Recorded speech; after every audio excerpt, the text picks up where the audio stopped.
உன்னால என்ன பண்ண முடியுமோ பண்ணிக்கப்பா, உன்னால முடிஞ்சது பண்ணு அப்படின்னு ஒருத்தர் சொல்றாங்க.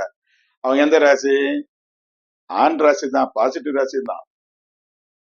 இதுல ஆண் ராசி கொஞ்சம் கெட்டு இருக்கும். ராசி நல்லா இருந்தா சவால் விடுறதை விட்டுட்டு செயல்ல காட்டுவாங்க. அந்த வாயில அந்த வம்பு சண்டை இழுக்க மாட்டாங்க. இந்த வார்த்தைகள் பேசுறது ஒரு வம்பு சண்டை இழுத்து கொண்டு வந்துடும், தேவையில்லாம ஒரு கமிட்மெண்ட் வந்துடும், தேவையில்லாம ஒரு இஷ்யூ வந்துடும் அப்படின்னு சொல்றது யூஸ் பண்றது அந்த ராசி கெட்டு போயிருக்கு. அவங்க வீண் வம்புல போய் மாட்டிக்குவாங்க.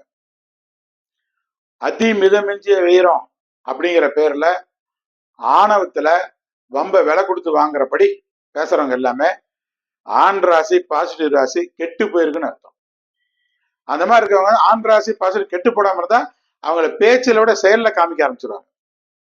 ஆனா இந்த பேச்சுல சவால் விடுறது, ஜவடால் பேசுறது, இதெல்லாம் ஆண் ராசி இருந்து அது கெட்டு போயிருந்தா அது மாதிரி பேசுவாங்க.